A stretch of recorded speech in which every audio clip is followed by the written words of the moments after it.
Olá, gente.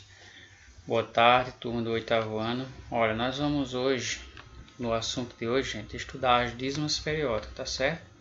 Veja agora os primeiros exemplos aqui de dízimas periódicas, certo? Nós temos aí, ó, os decimais infinitos aí na letra A, B e C, tá vendo? Temos aí, ó, 0,555 reticências.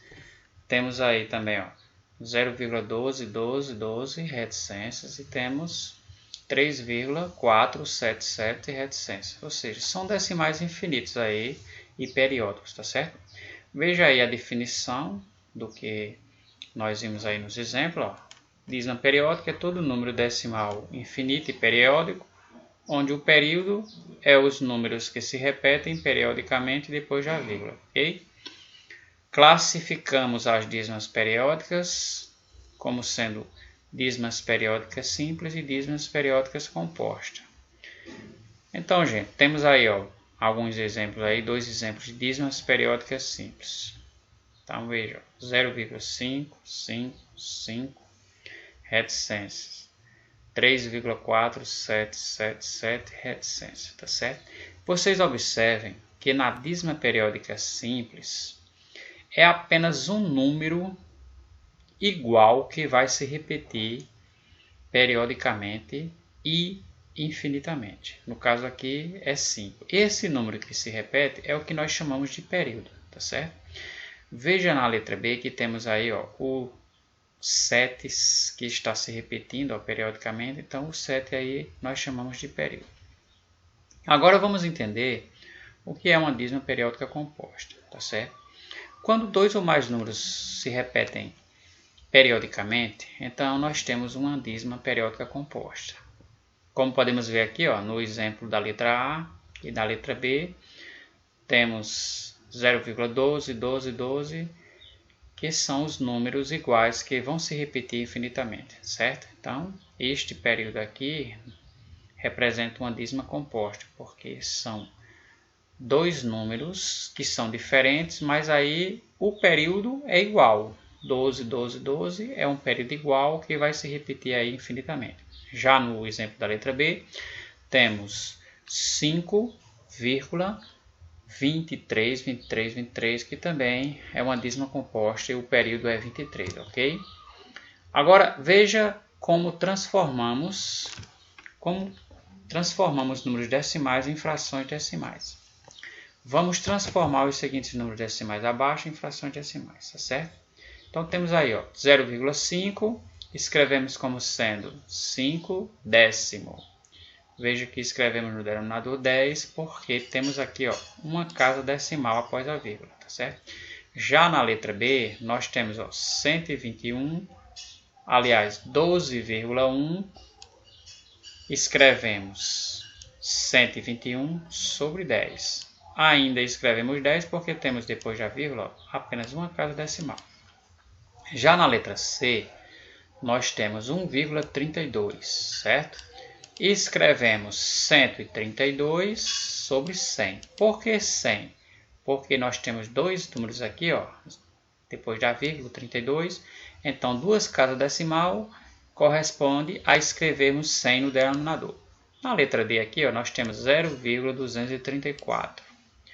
Escrevemos 234 sobre 1000.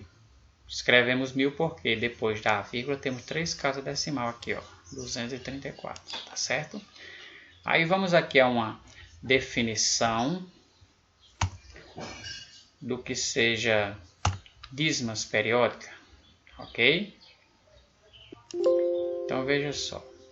Podemos observar nos exemplos que mostramos acima, gente, que quando representamos número decimal na forma de fração, nós escrevemos o número sem a vírgula no numerador da fração, tá certo? E sempre na parte de baixo do denominador, nós escrevemos 10 se é apenas um número que vai se repetindo depois da vírgula. Aliás, se for apenas um número depois da vírgula. Escrevemos 100 quando é dois números depois da vírgula, tá certo? Escrevemos 1000 se for três números depois da vírgula, tá certo? E uma observação é que nós não escrevemos o zero que estão à esquerda do número no numerador da fração, tá certo?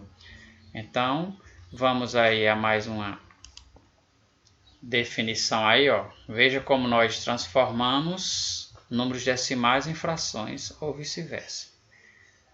Veja aí essa definição. Fração decimal é toda fração onde o denominador é 10, é 100 ou é 1000. Ou seja, é múltiplo de 10, tá certo? Ou alguns dizem que o denominador é uma potência de 10, tá bom? Veja aí o primeiro exemplo. Nós temos 5 sobre 10 ou 5 décimos, certo? Temos aqui, ó, 8 sobre 100 ou 8 centésimos. Temos na letra C, ó, 527 sobre 1000 ou 527 milésimos, certo? Nos números decimais, a vírgula separa a parte inteira da parte decimal, ok? Onde o número de casas decimais é igual ao número de zeros do denominador. Então, gente, aqui nós estamos fazendo a transformação de fração para número decimal. Como é que fazemos? Nós escrevemos primeiro a parte do numerador e separamos por uma casa decimal se for dividido por 10. No caso aqui nós temos 5 décimos, escrevemos primeiro o 5, depois o 0 do denominador e colocamos a vírgula de modo que fique apenas uma casa decimal depois da vírgula, ok?